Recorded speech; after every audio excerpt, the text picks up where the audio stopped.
चलो good evening बच्चों। तो आज हम लोग मैग्नेटिज्म एंड मैटर का अगला टॉपिक पढ़ेंगे। कल हमने पूरी बेसिक कहानी पढ़ी थी।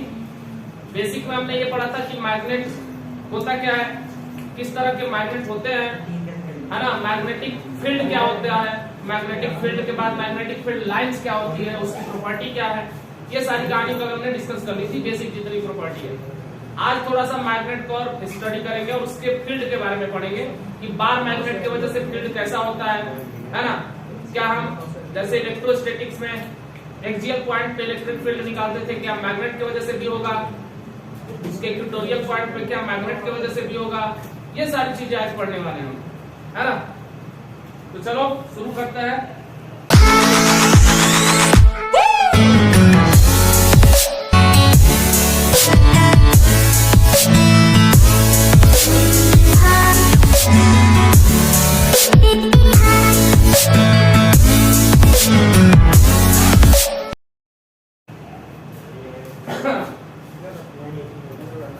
तो सबसे पहले हम बार मैग्नेट के बारे में पढ़ेंगे कि उसका मैग्नेटिक फील्ड कैसा होगा। Magnetic field due to bar magnet, magnetic field due to bar magnet, bar magnet.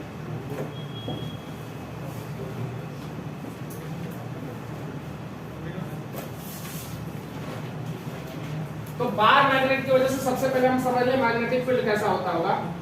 तो इसको समझने के लिए एक बार मैग्नेट बनाना पड़ेगा आपको। ये रहा बार मैग्नेट। बार मैग्नेट के पास दो पोल तो होगा ही, एक पोल होगा नॉर्थ पोल, दूसरा होगा साउथ पोल।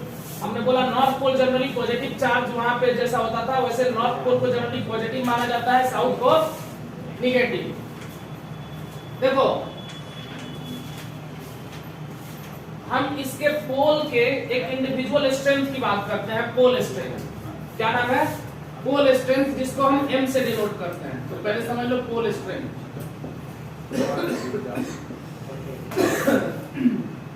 तो पोल स्ट्रेंथ को स्मॉल m से डिनोट करते हैं। पोल स्ट्रेंथ क्या होता है? यूनिट पोल जितना फोर्स एक्सपीरियंस करता है उसको उसका पोल स्ट्रेंथ कहते हैं। यूनिट पोल जितना फोर्स एक्सपीरियंस करता है। कैसा फोर्स? इलेक्ट्रोस्टैटिक में याद है दो चार्ज के बीच फोर्स लगता था, कूलम्ब्स लॉ। तो कूलम्ब्स लॉ मैग्नेटिज्म भी है। कूलम्ब्स लॉ को है इलेक्ट्रोस्टैटिक था, यहाँ मैग्नेटिज्म है। तो अगर हम मान लें कि यहाँ का पोल स्ट्रेंथ m1 है और इसका पोल स्ट्रेंथ m2 है। जनरली एक बार मैग्नेट है तो m ही होगा, प्लस m और माइनस m। लेकिन हम मान के चल रहे हैं कि डिफरेंट अलग अलग पोल स्ट्रेंथ है, m1 और m2, है ना। इनके बीच का सेपरेशन मान लो 12 है। क्या है? 12 है। 12 नहीं मानना है, खाली r मान लो अगर तुम कूलम्ब्स लॉ लगाना चाहते हो तो, है ना। तो according to Coulomb's law of magnetism, according to Coulomb's law of magnetism, ध्यान से समझिएगा। इलेक्ट्रोस्टैटिक में अगर दो चार्ज ऐसे होता था Q1 Q2 और उनके बीच का सेपरेशन अगर R होता था, है ना, तो आपको याद है कि इलेक्ट्रोस्टैटिक फोर्स सीधे आता था F directly proportional to Q1 Q2 upon R square, ये आता था। बोलो। तो उसी तरह से इसको थोड़ा हाईलाइट कर लो भाई, ये है Q1, ये है Q2, ये इनके बीच का सेपरेशन है R, है ना। समझो, ये इलेक्ट्रोस्टैटिक फोर्स होता था। अब यहाँ पे मैग्नेटिज्म फोर्स में सेम कहानी होगी। मैग्नेटिज्म डायरेक्टली प्रोपोर्शनल हो जाएगा इनके पोल स्ट्रेंथ के प्रोडक्ट के। मैंने बोला ना कि ये जो होता है पॉजिटिव चार्ज जैसे वहां पे होता था, वहां पे नॉर्थ पोल होगा और यहाँ पे साउथ पोल नेगेटिव का काम करेगा। तो इनके बीच भी अट्रैक्टिव या रिपल्सिव फोर्स लगेगा। फिलहाल अगर अट्रैक्टिव लगेगा तो इनके बीच लगने वाला मैग्नेटिज्म फोर्स इनके पोल स्ट्रेंथ के प्रोडक्ट के डायरेक्टली प्रोपोर्शनल और इसके स्क्वायर के सेपरेशन के इनवर्सली प्रोपोर्शनल। मतलब इनके बीच का जो सेपरेशन है उसके स्क्वायर के इनवर्सली प्रोपोर्शनल। यहां से एक कांस्टेंट आएगा F बराबर K m1 m2 upon r square. इसको प्रोपोर्शनलिटी कांस्टेंट कहते हैं। मैग्नेटिज्म में इसकी वैल्यू आप बहुत अच्छे से जानते हैं, k is equal to mu naught upon 4 pi, इसकी वैल्यू होती है 10 टू द पावर -7, है ना? कितनी होती है? 10 टू द पावर -7, याद होगा टेस्ला मीटर पर एम्पियर हो रहा था। तो ये है k की वैल्यू, यानी पोल्स के बीच में लगने वाला force Coulomb's law of magnetism से हमें पता चल गया, कितना F magnetism is equal to mu naught upon 4 pi, है ना? m1 m2 upon r square. ये मैग्नेटिज्म की कहानी है, क्लियर है? ये कूलम्ब्स लॉ ऑफ मैग्नेटिज्म की कहानी है। बोलो, एक कहानी है जो सबको सुनानी है, वही बात। तो ये मैग्नेटिज्म की कहानी है कि मैग्नेट के बीच में, उनके पोल्स के बीच में भी फोर्स लगता है, जैसे कूलम्ब्स लॉ में लगता है। Similarly Coulomb's law of magnetism यहाँ पे काम करेगा, और जो कहानी आएगी इतनी आएगी।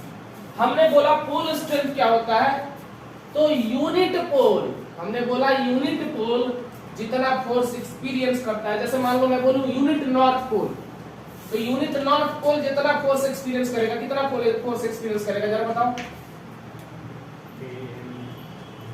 हाँ, यूनिट नॉर्थ पोल कितना करेगा, तो भाई पूरे दोनों के वजह से इतना आया, नॉर्थ पोल का पोल स्ट्रेंथ कितना है, इससे डिवाइड कर देंगे तो क्या आ जाएगा, mu naught upon 4 pi m upon r square.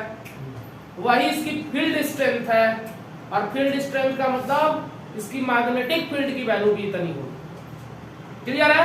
Yes sir. नहीं क्लियर है तो देखो, pole strength m, magnetic moment याद है?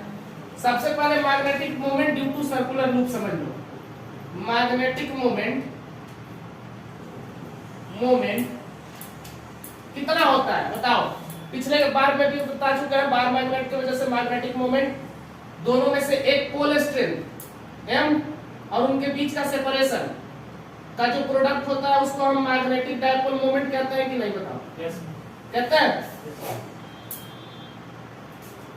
इसको क्या कहता है, मैग्नेटिक डायपोल मूवमेंट। और सिमिलर अगर मैग्नेटिक डायपोल मोमेंट हम लूप के वजह से कहते हैं, circular loop, current carrying loop. तो सर्कुलर करंट कैरिंग लूप की वजह से बताओ जरा, अगर ये सर्कुलर करंट कैरिंग लूप है और इसमें आई करंट फ्लो हो रही है ना, और इसका एरिया ऑफ सेक्शन ए है, तो m की वैल्यू I इंटू ए आ रही थी कि नहीं, बताओ? बोलो भाई, मैग्नेटिक मोमेंट बराबर I इंटू ए, बताया थे कि नहीं, बताओ?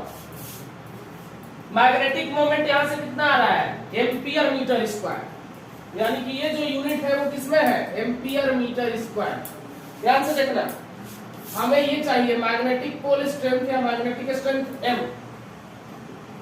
कितना आ जाएगा, m अपॉन 2l आएगा कि नहीं, बोलो? और m की वैल्यू अगर चाहो तो तुम ia भी रख सकते हो कि नहीं, बताओ? रख सकते हो ना? तो इसकी यूनिट क्या है, इस वाले की यूनिट एम्पियर मीटर स्क्वायर, नीचे क्या है, मीटर, तो एम्पियर मीटर आएगा पोल स्ट्रेंथ का यूनिट, ये भी याद रखना। पोल स्ट्रेंथ का यूनिट क्या आएगा, एम्पियर मीटर, है ना? तो पोल स्ट्रेंथ क्या है, क्लियर हो गया? यूनिट लेंथ में मैग्नेट के, मतलब यूनिट लेंथ पे जितना मैग्नेटिक डायपोल मोमेंट एक्ट होता है वो पोल स्ट्रेंथ कहलाता है। बेसिक बात, यूनिट लेंथ पर सेपरेशन भी होता है इनके बीच का 2m, है ना? तो यूनिट लेंथ पे जितना मैग्नेटिक डायपोल मोमेंट होगा यूनिट लेंथ के वजह से, वो क्या होगा, पोल स्ट्रेंथ होगा। क्लियर है? चलो यहां तक की कहानी समझ लो जल्दी से। तो पोल स्ट्रेंथ जो आएगा वो एम्पियर मीटर में आएगा, याद रखना। हमने बोला डेफिनेशन, यूनिट लेंथ ऑफ, है ना, ऐसे लिखो मिटा के, magnetic dipole moment, magnetic dipole moment of unit length is called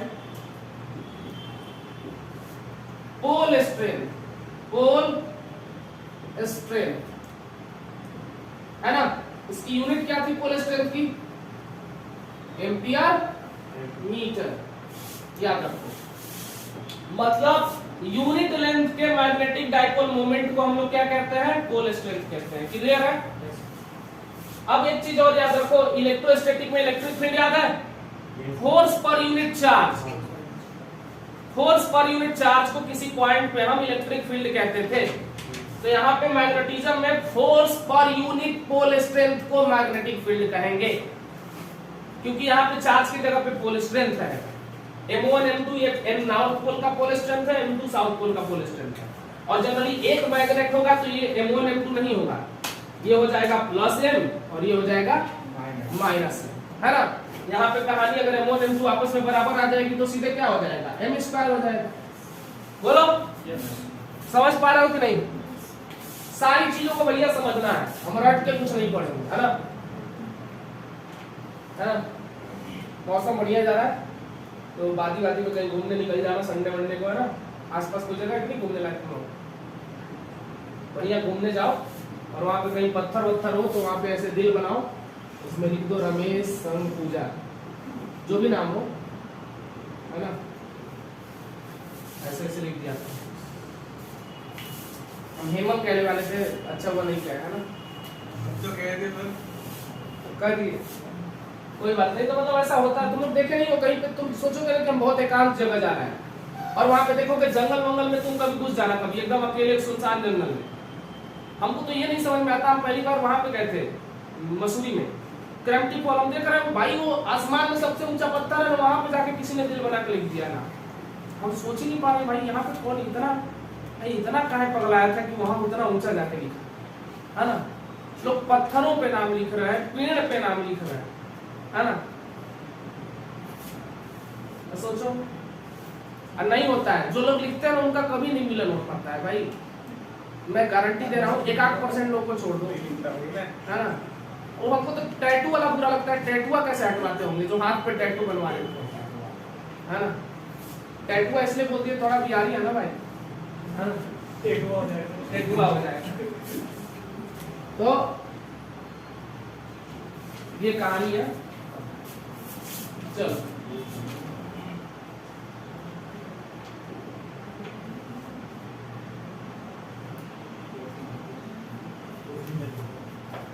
clear है ये सब बात? मिटा दूं? चलो जल्दी से देखो आगे। पोल स्ट्रेंथ समझ में आ गया? पोल स्ट्रेंथ क्या है बोलो? यूनिट लेंथ के मैग्नेटिक डाइपोल मोमेंट को पोल स्ट्रेंथ कहते हैं, जिसकी यूनिट एम्पियर मीटर होती है ना। और मैग्नेटिक डाइपोल मोमेंट का क्या होता था? एम्पियर मीटर स्क्वायर, है ना। चलो अब हम लोग पढ़ेंगे magnetic field due to bar magnet. Heading डालो magnetic field due to bar magnet. Magnetic field due to, step by step चल रहा है। मैग्नेटिक फील्ड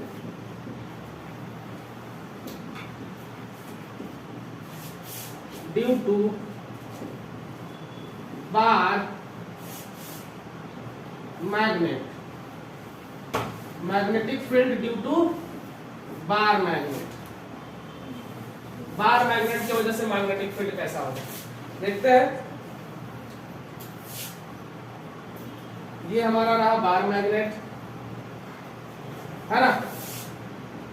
समझिएगा, ये है नॉर्थ पोल, ये है साउथ पोल, है ना। इनके बीच का सेपरेशन हम मान के चलो, जो मानना है मान लो, मुझे कोई आपत्ति नहीं, फिलहाल तुम आर ही मान के चलो, आर, है ना। तो अगर मैं कह रहा हूं इसका पोल स्ट्रेंथ प्लस एम है, इसका पोल स्ट्रेंथ माइनस एम है, एक ही बार मैग्नेट है, तो ऐसा ही होगा, है ना। अलग अलग कब मानते हैं? मान के चलते हैं कि मान लो किसी और के संपर्क में आ गया तो कुछ तो अट्रैक्ट करने, रिपल्सिव करने में इसका कहानी कुछ तो इधर उधर हो जाएगा, अट्रैक्ट करेगा। हमने कहा यूनिट लेंथ पे डिपेंडेंट है पोल स्ट्रेंथ। पोल स्ट्रेंथ की वैल्यू कितनी आई थी? कैपिटल एम अपॉन आर यह था।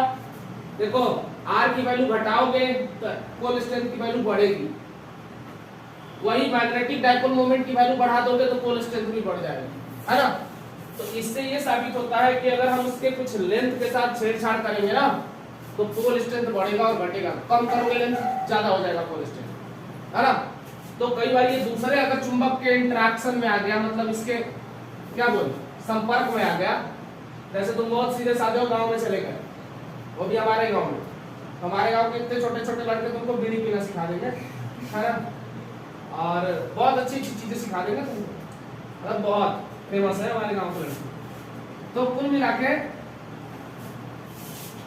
है ना, ये जैसे इसके संपर्क में आएगा क्या होगा, अट्रैक्शन या रिपल्सिव होगा अगर, तो बताओ इसके मैग्नेटिक मोमेंट पे यानी पोल स्ट्रेंथ पे असर पड़ेगा कि नहीं, इंटरेक्शन से असर पड़ेगा। इस वजह से बदल सकती है कहानी, पोल स्ट्रेंथ अलग हो सकता है, ऐसा नहीं कि नहीं हो सकता। सारी चीजों को सोचा करो, जरूरी नहीं है कि जो बुक वालों ने लिख दिया है, अच्छा अभी तक हम बुक में पढ़ रहे थे, कुछ कुछ चीजें आप लिख रहे हैं ना वो बुक में मैंने नहीं पढ़ा है, क्योंकि खुद से एक्सपीरियंस करते हैं तो बताते हैं, है ना। जैसे एक बात आपको बता रहे हैं, अगर मैं इसको थोड़ा रिलेट कर रहा हूँ, कैसे मैं कोई बात कहता हूँ तो उसका प्रूफ भी होना चाहिए ना। जैसे हम लोग इंजीनियरिंग में, मैकेनिकल इंजीनियरिंग में पहले पढ़ा था machine design, machine design, machine design में जनरली एक ही बात बताई जाती है कि दुनिया में कोई भी डिस्कवरी कैसे होती है, या किसी चीज के बारे में आप नया कैसे सोच सकते हो। तुम लोग भी सोच सुनो थोड़ा सा, बिना इंजीनियरिंग किए हुए तुमको बता रहा है, तुमको भी बहुत काम आएगा। सबसे पहले किसी चीज के बारे में एनालिसिस करो, एनालिसिस करते हो तो एनालिसिस में पहला दिमाग में तुम्हारे बात आता है क्या, हाउ, व्हाई, वेरी नाइस, ये बात आती है तुम्हारे दिमाग में, और यहीं से कहानी शुरू होती है। तो उसके बाद तुम क्या करते हो, सबसे पहले विजुअलाइजेशन करते हो। तो विजुअलाइज करते हो, उसको सोचते हो कि अच्छा है क्यों, इंद्रधनुष ऐसा रंग बिरंगा क्यों दिख रहा है, तो सोचते हो। तो बाद में तुमको पता चलता है कि रिफ्रैक्शन की वजह से ऐसा हो रहा था, क्योंकि वाटर ड्रॉपलेट प्रिज्म के जैसा बिहेव करता है, और जब लाइट जाती है उससे व्हाइट लाइट तो 7 कंस्टिट्यूएंट कलर में स्प्लिट हो जाती है। ठीक है, तो ये कहानी पढ़ने के बाद तुम रिसर्च करते हो फिर, है ना, यानी कि एनालिसिस विजुअलाइज करते हो। सबसे पहले तो विजुअलाइज ही आएगा ये वाली कहानी, फिर एनालिसिस करोगे, फिर रिसर्च करोगे। रिसर्च करने के बाद कुछ मैथमेटिकल इक्वेशन भी देना पड़ता है तुमको, कई बार लॉ ऑफ रिफ्रैक्शन, है ना, स्नेल्स लॉ वहां से मिलता है, sine i upon sine r. एक एग्जांपल के थ्रू बता रहा हूं मैं आपको। तो अगला काम है मैथमेटिकल इक्वेशन का, मैथमेटिकल एक्सप्रेशन। और लास्ट में तुम ये सब करने के बाद अगर तुम्हारा सब सही रहा तो लास्ट में तुम रिजल्ट दोगे। ये किसी भी दुनिया में कोई भी तुम अगर नया कोई चीज निकालोगे ना तो ये सारे प्रोसेस तुमको जाना पड़ेगा। फिजिक्स के बारे में कहानी बता रहे हैं, मेरा खुद का है सिनेरियो। मैं डिजाइन पढ़ा और उसी से मैंने फिजिक्स को रिलेट किया पूरा। डिजाइन में मेरे टीचर ने जो भी बताई मेरे को खाली इतनी बात याद है, और मेरे टीचर भाई अच्छी अच्छी गालियां देते थे क्लास में। मतलब भोपाल में मैंने बताया ना बहुत अच्छे अच्छे टीचर थे, वो पहले ऐसे टीचर मिले थे जिनने गाली दिया क्लास में। अब उनकी थोड़ी लौछार आ गई है, मैं भी अगर बहुत लंबी क्लास रहती है तो थोड़ी बहुत दे देता हूँ। तो वहां पे मैंने सीखा कि मशीन डिजाइन में कि सबसे पहले हमने विजुअलाइज किया, फिर एनालिसिस किया, ये एक नंबर पे है। और उसके बाद रिसर्च करोगे उस बारे में, फिर तुम मैथमेटिकल एक्सप्रेशन करो दोगे उसके बारे में, लास्ट में रिजल्ट आएगा तुम्हारा। तो ये सब प्रोसेस से जाने के बाद तुम आउटकम पे आओगे कि हमने क्या, किसके बारे में हम पढ़ रहे थे, क्या रिसर्च कर रहे थे। समझ रहे हो? तो इससे ये फायदा होगा कि तुम इसको फिजिक्स में भी अप्लाई कर सकते हो। जैसे फिजिक्स का डेफिनेशन अभी तक तुम लोग क्या जानते थे? फिजिक्स बुकों में चाहे डेफिनेशन लोगों को यही बताया जाता है कि नेचर में जितनी भी लॉ और फेनोमेना है ना, तो वो जिससे भी चीजें आई हैं वो सब फिजिक्स है। या तुम्हारे आसपास जितनी एक्टिविटी हो रही है वो फिजिक्स है, यही सब सुने होंगे। लेकिन रियलिटी कुछ और है। फिजिक्स के जो भी लॉ और चीजें बनी होंगी ये सारे प्रोसेस से बनी होंगी कि नहीं? तो सबसे पहले विजुअलाइजेशन, फिर विजुअलाइज करोगे, एनालिसिस करोगे, ये सारे प्रोसेस के बाद जो आउटकम आता है वो फिजिक्स है ना। अब लाइट जल रही है, मतलब तो लाइट के बारे में जिसने डिस्कवरी की होगी, बल्ब के बारे में एडिसन साहब अगर डिस्कवरी किए होंगे तो उनने बहुत सारी चीजें की होगी, सोचा होगा कि अच्छा ऐसे हो रहा है, क्यों हो रहा है ना। तो सारी चीजें करने के बाद जो आउटकम रिजल्ट आता है वो फिजिक्स है ना। तो ये सारे प्रोसेस है जिसके थ्रू तुम फिजिक्स को समझ पाओगे, है ना। तो फिजिक्स इतना आसान नहीं जितना हम समझ रहे हैं, और उतना मुश्किल भी नहीं है जितना हम सोच के बैठे हैं।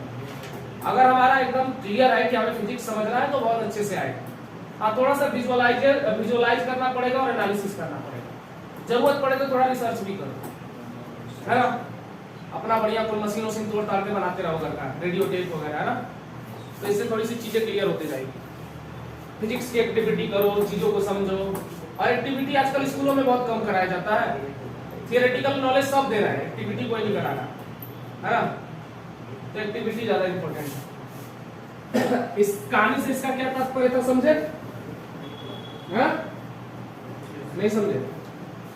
चलो आगे आते हैं। हमने कहा पोल स्ट्रेंथ, तो इसके वजह से बताओ magnetic field due to bar magnet, electric field में electric field due to unit charge. याद है क्या आता था? क्या आता था? KQ अपॉन R स्क्वायर, ये आता था। यानी 1/4πε0, अगर एयर या वैक्यूम में है तो Q अपॉन R स्क्वायर। ये इलेक्ट्रिक फील्ड की वैल्यू आती थी ड्यू टू पॉइंट चार्ज। अगर ये प्लस Q चार्ज है और यहाँ से कोई पॉइंट P है, यहाँ पे अगर इलेक्ट्रिक फील्ड निकालना है R सेपरेशन दूर तो यहाँ पे हम यूनिट पॉजिटिव चार्ज रख देते थे और कहते थे यूनिट पॉजिटिव चार्ज पे लगने वाले फोर्स को इलेक्ट्रिक फील्ड कहते हैं। तो उसी तरह से हम यहाँ भी करेंगे, कहेंगे यूनिट नॉर्थ पोल पे लगने वाले फोर्स को सबसे पहले अकॉर्डिंग टू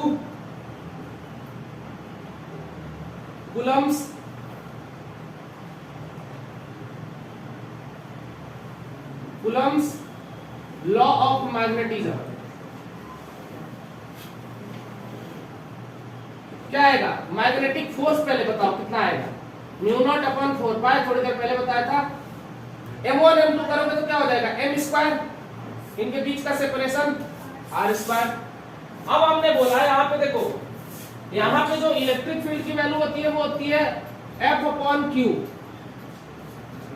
मतलब अगर मान लो ये रहा होगा, दोनों Q अगर रहा होगा, स्मॉल q कैपिटल Q, तो F अपॉन Q जो होता है यूनिट पोल पे यानी यूनिट चार्ज पे लगने वाले फोर्स को हम लोग ये कहते हैं, है ना।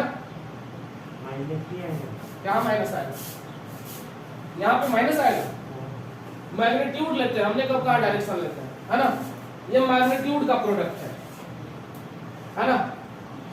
तो यहां से हमने बोला कि यूनिट नॉर्थ पोल, तो यूनिट नॉर्थ पोल क्या है? m, इसको हम क्या कहेंगे? मैग्नेटिक फील्ड कहेंगे। क्लियर है कि नहीं बताओ? इसको देख के बताओ, जैसे ये होता था उसी तरह ये क्लियर है कि नहीं, है ना। पहले मानेंगे कि यहाँ पे पहले कौन सा चार्ज था? प्लस Q चार्ज था। बाद में हमने देखा यूनिट चार्ज पे तो Q से डिवाइड कर देंगे इस वाले चार्ज से, अगर यूनिट करना है तो। उसी तरह अगर ये सिमिलर है तो एक m से डिवाइड कर देंगे। तो क्या आएगा मैग्नेटिक फील्ड बताओ? μ0 upon 4π m square upon r square into m से m कैंसिल हो गया, फाइनल आया μ0 upon 4π m upon r square. ये जो वैल्यू आई है वो है magnetic field due to bar magnet, है ना। Simple magnetic field due to bar magnet, ये कहानी आई है। μ0 upon 4π m upon r square. Clear है? अब इसमें दो एक्सप्रेशन पूछे जाते हैं, magnetic field due to bar magnet at its axial point और दूसरा एट इट्स इक्वेटोरियल पॉइंट। जैसे आप इलेक्ट्रोस्टैटिक में करते थे उसी तरह यहाँ पे भी करोगे, तो वो भी जल्दी से एक झटके में देख लो। बिटा दूं? चलो सबसे पहले बताओ electric field due to bar magnet at its axial point. P कहां से आएगा? कैपिटल M आएगा ना यहाँ पे। इससे पहले एक कहानी और समझ लो, मैग्नेटिक डाइपोल मोमेंट थोड़ी देर पहले हमने बताया, ये अभी भी देख लो। मैग्नेटिक डाइपोल मोमेंट, इसके बिना कहानी नहीं समझ पाओगे। इसको लिखते हैं कैपिटल M से। ये होता है प्रोडक्ट ऑफ पोल स्ट्रेंथ और सेपरेशन बिटवीन देम, इसको कहते हैं मैग्नेटिक डाइपोल मोमेंट। जैसे वहां पे Q इंटू 2L होता था, Q एक चार्ज होता था यानी magnitude of charge and separation between them का प्रोडक्ट होता था वहां पे। तो यहाँ पे पोल स्ट्रेंथ और उनके बीच के सेपरेशन का प्रोडक्ट होगा। क्लियर है? तो ये है मैग्नेटिक डाइपोल मोमेंट, है ना। ये वाली लाइन आपको आनी चाहिए। इसका डायरेक्शन किधर होता है? नेगेटिव से पॉजिटिव की तरफ, यानी नॉर्थ से साउथ की तरफ होगा। वहां पे क्योंकि नेगेटिव चार्ज से पॉजिटिव चार्ज की तरफ हो जाता है। याद है? नहीं याद है ना? चलो देखते हैं। ये याद रखना, यूनिट क्या आता है? Ampere metre into metre. क्या हो जाएगा? Ampere metre square. अब हेडिंग डालो, लिखो magnetic dipole moment, sorry magnetic field due to bar magnet, magnetic field due to bar magnet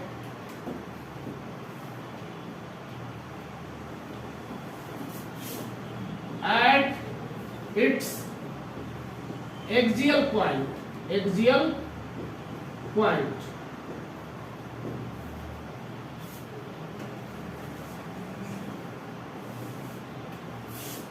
देखो थोड़ा सा हम इसको उल्टा करेंगे, आपको बुरा ना लगे। हम इस साइड इस बार साउथ लिखेंगे ताकि अपनी सहूलियत के लिए, है ना। ये है साउथ पोल, ये है नॉर्थ पोल। हमने बोला साउथ को जनरली नेगेटिव और नॉर्थ को पॉजिटिव मान लिया जाता है। इनके बीच का सेपरेशन को फिलहाल 2l मान के चलेंगे ताकि हमें सेंटर से लेंथ लेने में l/2 ना करना पड़े, l करना पड़े, इसलिए ऐसा लेते हैं। 2l या 2a इसलिए लिया जाता है कि जब हम सेंटर से लेंथ लें तो उसका आधा करने में हमारे पास आसानी रहे।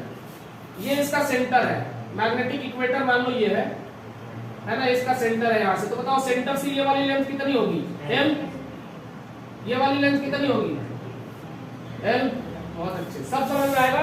ये इसकी एक्सिस है, हॉरिजॉन्टल एक्सिस, यानी एक्सियल पॉइंट अगर कह रहा है तो इसी एक्सिस पे आएगी, है ना। क्लियर है?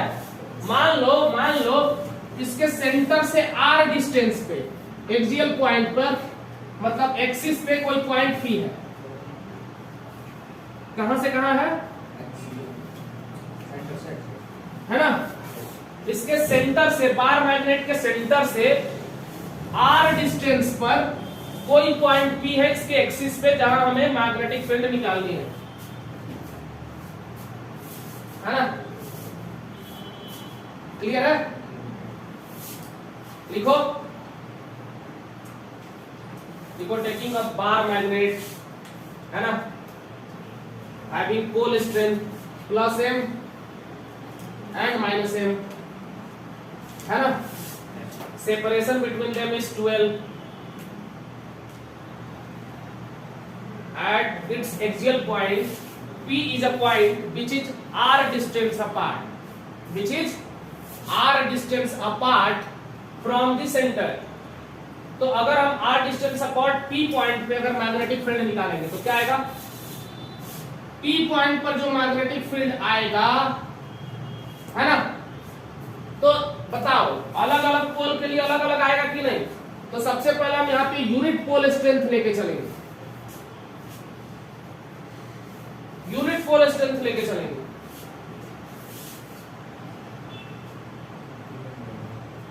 तो यूनिट पोल स्ट्रेंथ अगर लेके चलेंगे तो बताओ कि पहले तो तुम साउथ और नॉर्थ दोनों की वजह से अलग अलग बताओ पॉजिटिव को क्या करेगा? रिपेल करेगा। तो इसको लिख सकते हैं magnetic field due to north pole, यानी Bn लिख दे, magnetic field due to north pole. बताओ जरा, ये नेगेटिव वाला साउथ वाला इसको अपनी तरफ अट्रैक्ट करेगा कि नहीं? तो इसको क्या लिखे? Magnetic field due to south pole लिख दे।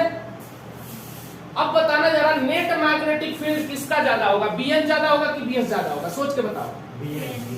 क्योंकि Bn से सेपरेशन कम है, सेपरेशन कम तो फोर्स ज्यादा, सेपरेशन कम तो फील्ड ज्यादा। कैसे? B = μ0/4 पाई m/r²। ये जितना कम ये इतना ज्यादा, है ना। बाकी मैग्नेटिक मोमेंट तो सेम है, पोल स्ट्रेंथ मतलब। क्लियर है? अब बताओ जरा, इस वाले से नॉर्थ पोल से कितना दूरी पर है ये P पॉइंट? नॉर्थ पोल से ये P पॉइंट कितनी दूरी पे है? देखो ये पूरा लेंथ है r और ये लेंथ है l, तो ये r - l हो जाएगा कि नहीं? उसी तरह से साउथ से जरा बताओ, साउथ से पी की दूरी बताओ। ये नीचे ही ले लेते हैं। ये वाली डिस्टेंस कितनी है? r प्लस एल है क्या? बताओ, क्लियर है? तो सबसे पहले हम magnetic field at point P अगर निकालेंगे तो क्या करेंगे? हम ज्यादा वाले में से कम को निकालेंगे, कम वाले में से ज्यादा को निकालेंगे? ज्यादा वाले में से कम को निकालेंगे, रिजल्ट पॉजिटिव आएगा। और उसी डायरेक्शन में जिधर ज्यादा मैग्नीट्यूड है उधर ही हमारा नेट डायरेक्शन होगा।